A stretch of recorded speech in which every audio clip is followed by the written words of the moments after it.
Well, thank you for that really gracious introduction. I appreciate it. And thank you to John and to Susan, all of my friends here at Independence Institute. It's just a real pleasure to be here to talk to you about one of my favorite subjects, which is the fact that we have a judiciary that is asleep at the bench.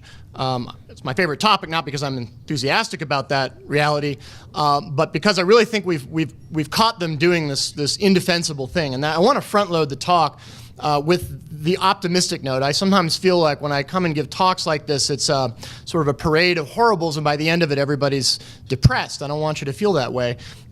Things are somewhat depressing. I'm going to talk about that for a while, and you already know it. When it comes to constitutionally limited government, the current outlook is not particularly bright. But I think the future outlook is, for this reason. The current state of affairs, the current way the Supreme Court goes about enforcing or not enforcing the Constitution, as the case might be, is so utterly indefensible that I don't believe that it can continue. I go and give talks like this all over the country. I do this kind of talk in front of law schools. I do it at think tanks. I even do this talk in front of current sitting judges and law professors. And one of the things that has absolutely shocked me is how little pushback I get. Because as you're going to hear, I'm pretty unsparing in my criticism of the U.S. Supreme Court and the judiciary and its collective refusal to enforce constitutional, I should say its deliberate collective refusal to enforce constitutional limits on government power. And all of these very knowledgeable people, even people who wear a robe to work and know from the inside how it works, don't dispute the accuracy of my critique. Critique, by the way, which is in my book, Terms of Engagement, which you'll receive at the end of the event. But the other thing that I find very heartening about it is it's not complicated. Most of the people out there writing about constitutional law are law professors, and whether deliberately or not, they often take what need not be particularly difficult or complex and add so many layers of rhetoric and doctrine to it that you're lucky if you can understand it. What I'm going to talk to you about today, the widespread judicial abdication that has led to a systematic loss of liberty in the United States, is not complicated at all. You can read that book in about 3 or 4 hours and understand precisely what the problem is. And I'd like to frame it this way. I have my traveling copy of the Constitution, as I'm sure many of you do as well. I revere the Constitution, as I'm sure many of you do, and heck, I hope all of you do as well. In my judgment, this is the greatest secular document ever written, and the genius of the United States Constitution is limited government. I'll say that again. The genius of the United States Constitution is limited government. Thank you. I can't claim any credit for that, but at least I know it, which sets me apart from one branch of government, maybe all three. The question that arose in my mind, I think the mind of many of my colleagues, but I know for sure in my mind, as I litigated cases at the Institute for Justice, for those who don't know, we litigate property rights, economic liberty, free speech, and school choice. Probably our most famous case, and one that many of you hopefully know about, is a property rights case called Kelo v. City of New London, which involved the abuse of eminent domain by a town in Connecticut, where the question was, does the Constitution permit the government to take a bunch of homes in a working class neighborhood, bulldoze them, and replace that neighborhood with what amounts to Yuppieville? High-end townhouses and hotels for Pfizer executives. And 5 justices on the Supreme Court said, yes, that's fine. As Justice Thomas said in his dissent, something has gone terribly awry with this court's interpretation of the Constitution. Oh my, yes. All right, so what I want to talk to you today is what has gone wrong. So we take the Constitution, those of us who have the ability to sort of read it with some sense of what the point of the document was, come away, I think, with a very clear understanding that the key insight in the Constitution is, as I said before, limited government. The idea that the government exists to protect our liberty, and we do not exist to advance the ends of government. That is a very fundamental insight that the framers had that set our system apart from most other systems of government that ever existed before. But the question that I had as I continued to litigate cases at the Institute for Justice is, how is it that we have this genius document that provides for really limited government, but when you look around, you see vast quantities of government. You feel the government reaching into your pockets. You feel the presence of the government looking over your shoulder at things that were meant to be private. The government is in every little nook and cranny of your life. There was a story that was absolutely shocking in the Washington Post. Some of you may have heard it. It was just last week, about how in one of these endless budget bills, someone had put in a provision that eliminated the 10-year statute of limitations for the federal government to go after old debts. In non-lawyer speak, what that means is that essentially if the government believes that you owe it some money, you're never out from under that. There's never a time, again, when the statute of limitations applies and they can't come after you. And the Social Security Administration went completely bonkers in the wake of this, and they actually started going after the relatives, the children of people who had supposedly received excess payments of Social Security benefits on the premise that these children had benefited in some way. Maybe your mom bought you clothes for school. Maybe she bought some food. And they said that the children of people who had received this money could be forced to pay it back. And being the government, of course, they have certain avenues available to them for collection that most people in businesses don't have, and they were literally grabbing people's tax refunds. They were literally grabbing the tax refunds of children of people who had supposedly received excess Social Security benefits and essentially defying those people to come and get them. And this is for things that had happened 20, 30, 40 years ago. There's no documentation left. Witnesses are dead. There's no way you're going to get that money back. There was such an outcry that on Monday, actually, the Social Security Administration announced that it was backing off. But that never would have happened without the publicity that the program had got. And every time you see the government doing one thing like that, you know there's 15, 20, or 100 things that it's doing that you don't see. But that's, to me, an illustration of basically just the government in operation. That wasn't a particularly, particularly evil bunch of people. It wasn't a particularly bad or misguided bunch of people. That's just the government doing what the government does. And so we go back to this question. How is it that we have a constitution that provides for limited government and the government we see around us is anything but limited? And the answer to that question is disconcertingly simple. And that is that there is only one branch that is charged with enforcing constitutional limits on government power. The framers didn't even expect the judiciary or the executive branches, the members of those branches, to respect constitutional limits on their own power. You can hope. You can fantasize. You can imagine that in some alternative world, some congressman might actually care whether a bill that they're really enthusiastic about is constitutional, but that's not our world. That's not the reality of politics and policy in America. The two branches, the policy-making branch, the legislature, and the executive branch, they really don't care, as best I can tell anyway, about the constitutionality of their projects, and they really don't have any particular ability or incentive to determine whether what they are doing is constitutional. So there really is only one branch of government that is charged with the duty of enforcing constitutional limits on government power. That's the judiciary, and the judiciary has been asleep at the bench for the last 75 years. In most areas of constitutional law today, the judiciary is not even making a genuine effort to get it right, to interpret the Constitution consistent with its text, purpose, and history as a charter of liberty and limited government. Let me say that again. They're not even trying to get it right. So most of you, I suspect, believe that the courts are at least trying, they're getting it wrong, maybe they're subject to certain delusions, they're unaware, for example, of the importance of various rights that are specifically listed in the Constitution, or they have a fundamental hostility to those rights. All of that is true in some sense, but it leaves out the most important point, and that is that collectively, as a matter of official policy, the courts have given up making the effort in the first place. They are actually, as a matter of official policy, declining to enforce most constitutional limits on government power. And that led me to a revelation that really is the thesis of this book. And that is that in constitutional cases today, there are two distinctly different kinds of judging that you will get, depending on what kind of a case it is. Real judging and fake judging. You get real judging for constitutional limits on government power that the Supreme Court considers to be important, and you get fake judging for what's left, which is most of the rest of the Constitution, limits on government power that the Supreme Court considers to be unimportant. And that is not an exaggeration at all of the current doctrine. The Supreme Court divides constitutional limits on government power into two categories, important and unimportant.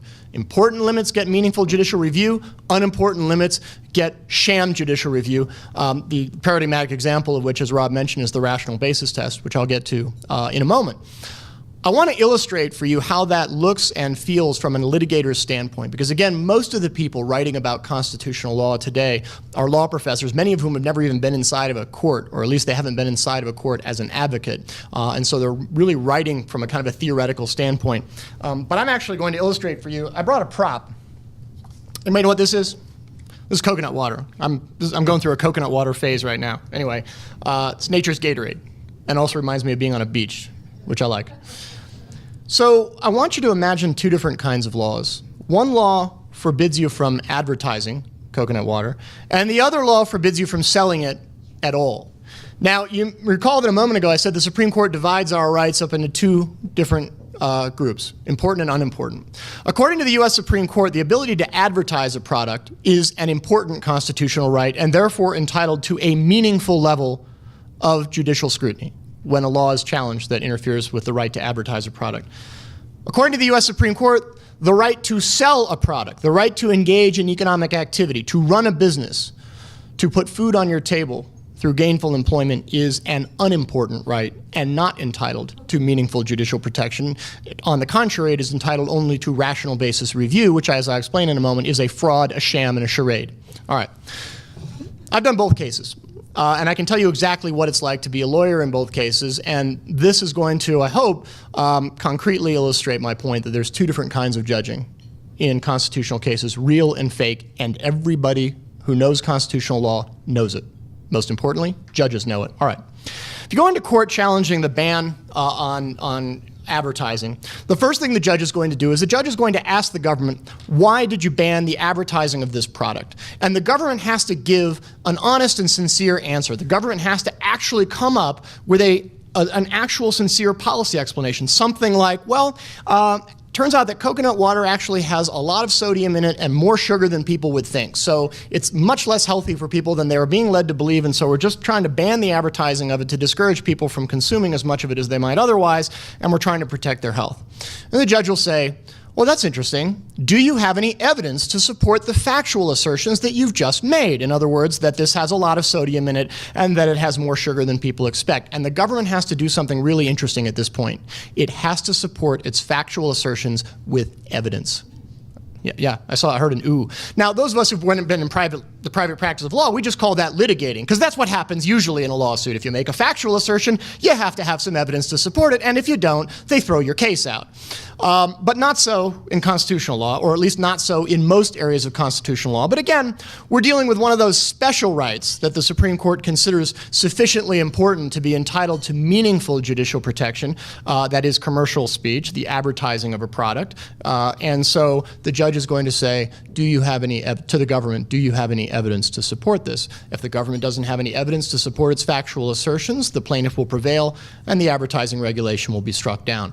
And if the government does have some evidence to support its factual assertions, the judge will ask another question, and the judge will say, do you have any evidence that the restriction that you are imposing here has actually advanced your stated interest, in this case in protecting public health? And the government will have to have some evidence that the restriction that it has imposed is in fact efficacious. In other words, that it advances the ball for public health. And the last thing the judge will ask the government is there not some less restrictive way you could have done this? For example, with other products like cigarettes, we require mandatory warnings and disclosures.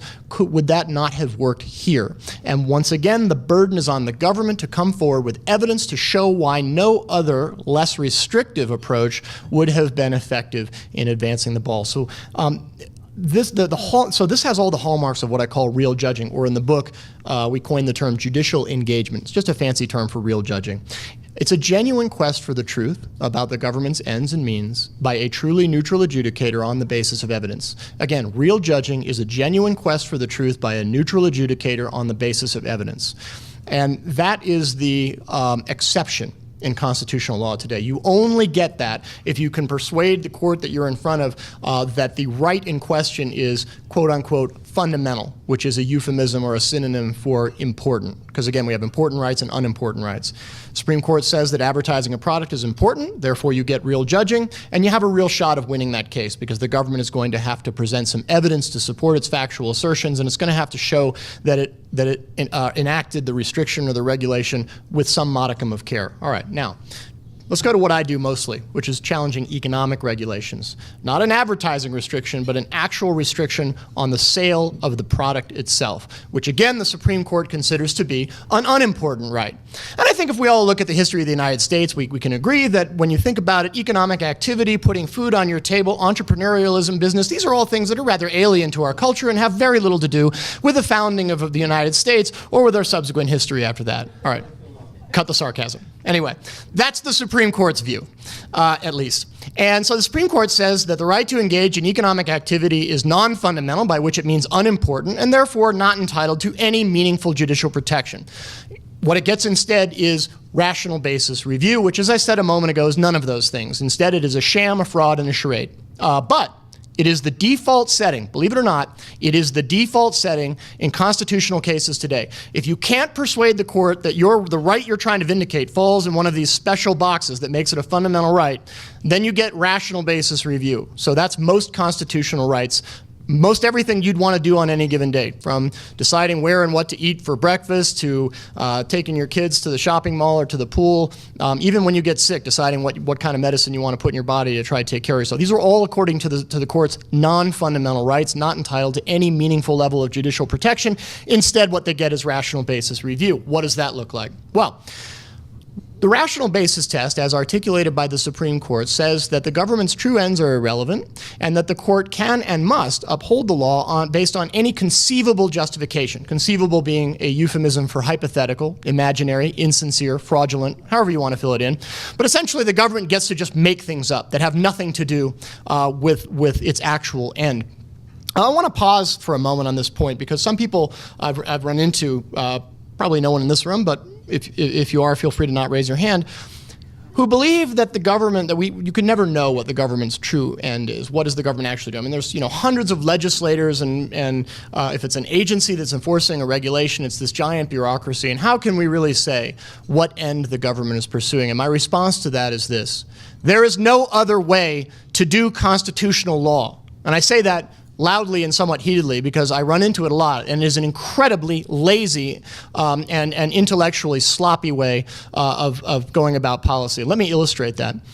In the wake of the Boston Marathon bombing, the anniversary of which was just a few days ago, the Boston police were going around ordering people to stay in their homes while they searched for the bombers. That was both for the safety of those people and also to aid in the investigation, so they would have the least number of people out that they could. Now, it is simply impossible to evaluate the constitutionality of the government ordering people to stay indoors unless you ask why. Why is the government doing this? If it's just been minutes since there's been a bombing at the Boston Marathon and they are in hot pursuit of the suspects, then I think the chances that order will be upheld as constitutional are quite high. On the other hand, if there's been no bombing and there's an election tomorrow, and this just happens to be a neighborhood that's consistently been voting with the other party that's not in power, then I think there's a pretty good chance the order will be struck down. A court that refuses to ask why is doing this blind, is attempting to do constitutional law with a blindfold on. It is impossible to evaluate the constitutionality of the government's actions if you do not ask why. And that is precisely what happens in rational basis cases. Courts do not ask why. On the contrary, and I've litigated these from coast to coast, what judges say, in effect, is, for God's sake, don't tell me what you're really doing. To the government lawyer, I don't want to know. What we're going to do instead is you and I are going to work together to see if we can make up something that you might have been doing that would be legitimate. And we're going to work that through together. The Supreme Court has also emphasized that the government need not support its factual assertions with evidence, which is, as I mentioned before, what you would normally do in litigation, and instead may base its policies on rational speculation. So it can come into court and assert things like, oh, this has a lot of sodium in it, and it has a lot more sugar than people think, and it doesn't have to produce a shred of evidence to support those things. If it's conceivable, then the judge has to take the government's word for it. And the last point, and this is truly shocking, this to me gives away the whole game and lets you know that rational basis review is in fact a giant fraud. And that is, I touched on it a moment ago, but it bears emphasis. Courts have actually said that if the government lawyer proves insufficiently creative to invent some ad hoc justification for the policy, that the judge actually has to get involved and help invent a justification for the government, for its own regulation. No kidding. The judge actually has to serve as a courtroom advocate for the government by helping invent a justification for its policies. And when I give this talk to law students, what I'll sometimes say is I'll say, you know what, let me ask those of you who are thinking about going on and being trial lawyers or litigators one day, imagine you're trying your first case in court, and it's a breach of contract case against the government. And before the trial starts that morning, the judge calls you to the bench and says, counsel, I want to let you know that last night I was retained by the government to help think up justifications to your alleged breach of contract. Now, I want to assure you that I won't get involved unless necessary to help the government win, and I will limit my involvement to only helping think up defenses that they might have missed to your breach of contract action. Now, if the judge asks, are you ready to go to trial? The answer is better be no, unless you want to get disbarred. Because in every other legal and constitutional setting besides rational basis review, a citizen has an absolute right to a truly neutral adjudicator. Rational basis review, which again is the default setting in constitutional law today, is the one area of law where that goes out the window, and you do not have a right to a neutral adjudicator. On the contrary, when you as a lawyer go into court to represent somebody in a rational basis case, which I've done many times, there will be two advocates in that courtroom. One will be wearing a suit and representing the government officially, and the other will be wearing a robe and representing the government unofficially. That's the way it is today. And that's why I say there are two different kinds of judging in constitutional law cases, real and fake. Now let me give you some examples of fake judging, because you need to put some clothes on the picture I've painted here. The Constitution contains two basic protections for liberty. The first is the idea of enumerated federal powers. As many of you may know, the biggest obstacle to ratification of the Constitution when that was being debated in the late 18th century was the fear that many people had that we had just spent 8 years fighting off the world's most powerful imperial government, the British. And here we were about to turn around and ratify a document that would create out of whole cloth a federal government. We didn't have a federal government before the Constitution. The Articles of Confederation did not provide for a centralized government. And the proposal in the U.S. Constitution, the proposed Constitution that scared people the most was the creation of a federal government. And people said, I'm not comfortable with that. The Federalists who supported ratification had an answer that turned out to be persuasive enough that people ultimately voted to ratify the Constitution. And that was that they had come upon this genius idea for limiting government, and that is that the federal government would possess only those powers specifically delegated to it by the people. Most of those powers are listed in Article 1, Section 8 of the Constitution. Takes up less than 2 pages of this little pamphlet-sized document. You can read them in less than a minute. They include things like establishing a system of post offices and post roads, weights and measures, punishing pirates, not much else. That was the basis of the constitutional bargain. We wouldn't have a constitution if people had not been persuaded that that design was going to be honored. In other words, that the federal government would be held to its constitutionally enumerated powers. So, and that's underscored, of course, by the 10th Amendment to the Constitution, which says that the rights not delegated to the federal government are reserved to the people of the states, respectively. So that's the first significant limitation on government power in the Constitution, is the idea that this new federal government that it created would be severely constrained because it would only have certain powers that it could exercise. And as I said, that was the basis of the constitutional bargain that was struck in 1788 when the Constitution was ratified. The other major limit on government power in the Constitution is the recognition, and again, that's recognition, not creation, the recognition of individual rights. Recognition of the idea that individuals possess certain rights that may trump, that do trump, government power. Some of those rights are specifically articulated or enumerated in the text of the Constitution. They include things like free speech and the free exercise of religion, and many of them are not specifically enumerated. That is a somewhat radical proposition, at least in front of some audiences, including many conservatives, who strongly resist the idea that the U.S. Constitution protects unenumerated rights, that is, rights not specifically listed. I don't have time to get into that right now. I'd be happy to do it during the Q&A. All I would say is this: if you read the text of the Constitution faithfully, I think it compels the conclusion that the framers recognized the existence of unenumerated rights. I would point, for example, to the 9th Amendment, which James Madison drafted for this specific purpose of rebutting this argument that rights not listed were not intended to be protected. The 9th Amendment says that the enumeration in the Constitution of certain rights shall not be construed to deny or disparage other rights retained by the people. I could go on. I won't right now. My point is this: the Constitution protects both enumerated and unenumerated rights. Perhaps the most important, most fundamental right that any American possesses, I would say it's at least in the top 3, is the right to earn an honest living. That's one area in which the Institute for Justice works. If you think about it, if you don't have that right, very little else matters. If you can't put food on your table, if you can't support your family, very little else matters. The U.S. Supreme Court first acknowledged the right to earn an honest living more than 100 years ago and has consistently acknowledged its existence ever since then. But it did a very shady thing in the 1930s, and that is that it essentially transformed the right to earn a living from a fundamental right to a non-fundamental right, from a right that was entitled to meaningful judicial protection to a right that was entitled to meaningless judicial protection, which is to say rational basis review. I want to use this as an illustration. Even though I'm just going to talk about one particular example, this dynamic that I'm describing covers basically everything that I think is wrong with modern judging today. In other words, the idea that we have real and fake judging. This is merely an illustration, but I want to emphasize that when you talk about the Kelo decision, and the Supreme Court allowing the government to bulldoze an entire working class neighborhood to build Yuppieville, direct result of the dynamic that I'm describing right now. Talking about the Obamacare decision, allowing and authorizing the greatest usurpation of power by Congress in the last 75 years. We're talking about the same dynamic that I'm talking about now, real versus fake judging. But I want to give you an example of fake judging that I experienced personally in the economic liberty setting. As some of you may know, at the Institute for Justice, we are always on the lookout for truly crazy occupational licensing laws because basically courts are so hostile and so indifferent to the concept of liberty within the economic sphere that in order to successfully challenge an economic regulation and specifically an occupational licensing law, you've got to find something truly absurd. Believe me, I'd like to go after lawyer licensing at some point and other things like that, but you have to start at something really absurd to even have a chance in court.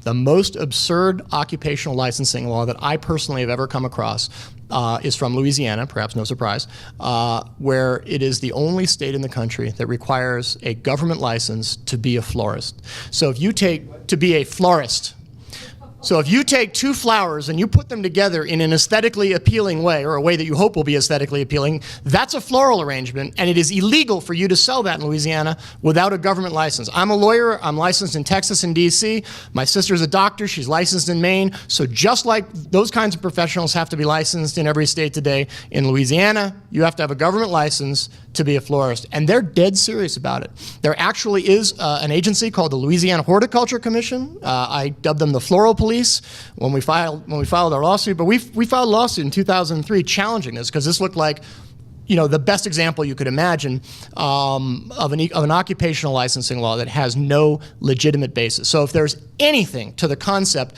of having a constitutional right to earn a living, that actually is not a floral arrangement, believe it or not. But thank you. You need to? I don't. Well, if I took both of these arrangements and put them together in one pot, that would be an arrangement. It's a very complex statutory scheme, but thank you for the illustration. So, yeah, and you can see how I was meant. I'm taking that away because in case I don't know who put that flower in that pot. I could be menaced by it. I'll get to that in a moment. So, we challenged a law in 2003, and it just seemed like you couldn't imagine a better setting in which to challenge the government's arbitrary authority, unlimited authority to impose occupational license law. I mean, after all, if you can license florists, then you can license anything, obviously. So because it was a rational basis case, because again, the right to earn a living is considered by the Supreme Court to be an unimportant right, and therefore not entitled to meaningful judicial protection, but rather the rational basis test, it was not necessary for the state to be honest in court. To the contrary, in rational basis cases, the government is not only invited to lie in court, but in fact rewarded for doing so if it can be sufficiently creative. And I use that, I'm absolutely intentional in my use of the word lie. The government knows perfectly well why it is licensing a particular activity.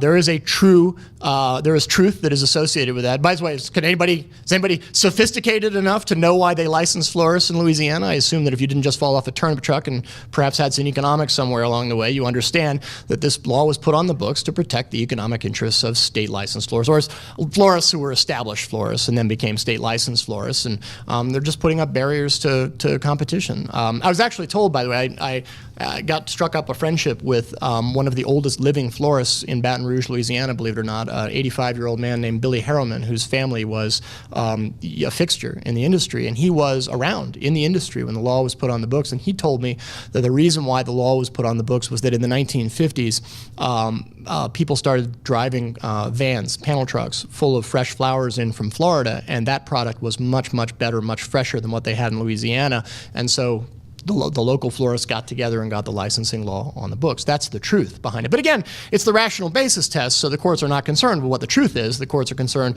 with essentially a joint exercise in creativity with the government lawyer. And so you get into this very surreal setting where the government actually is invited to come into court and lie about what it's doing, and that's precisely what the state's lawyers did in this case. And they came up with some truly creative explanations or potential explanations for the law. Every one of them disingenuous and sincere, but again, it's a rational basis case, so that's not a problem.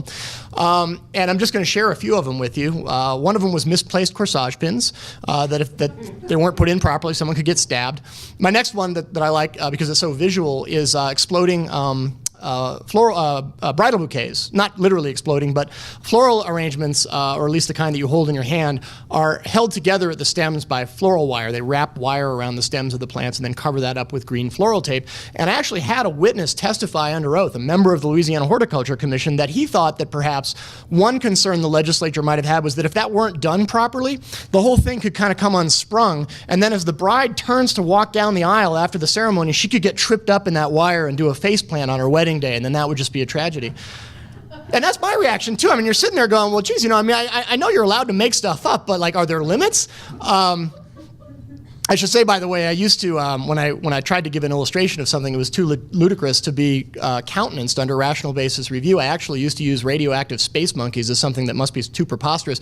And I had to stop doing that because a couple years ago I found out NASA actually has a radioactive monkey program. So I just, even that doesn't work anymore.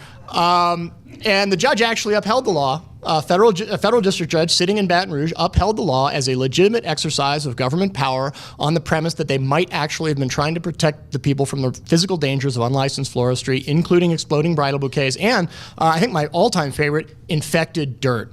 I never did find out what that dirt was infected with. Some witness just sort of, said it as an aside at a deposition. I actually thought we had a good response, which is the state doesn't test for infected dirt on the florist test. So there's a complete mismatch, excuse me. But, again, rational basis review, who really cares? I should tell you a little something about the test, by the way.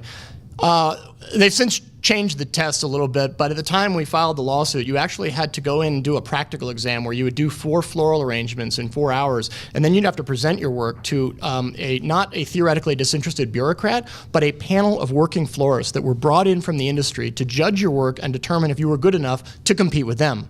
And of course, they usually said no. According to the data that we got during discovery, for the 10 years before we filed suit, the historic pass rate on the florist exam was 36%. The Louisiana bar exam, for point of comparison, had a pass rate of about 61.5%. So it's about twice as hard to be a florist in Louisiana as it was to be a lawyer. Now, I have to tell you, in all seriousness, I think the federal judiciary, I think any judge and the judiciary beclowns itself if it pretends to be unable to see what's really going on in this setting. Either you really can't see what's going on, in which case you're not fit to wear a robe, or you understand what's going on in this situation and you turn a blind eye and pretend as if something else is going on, in which case you're not fit to wear a robe.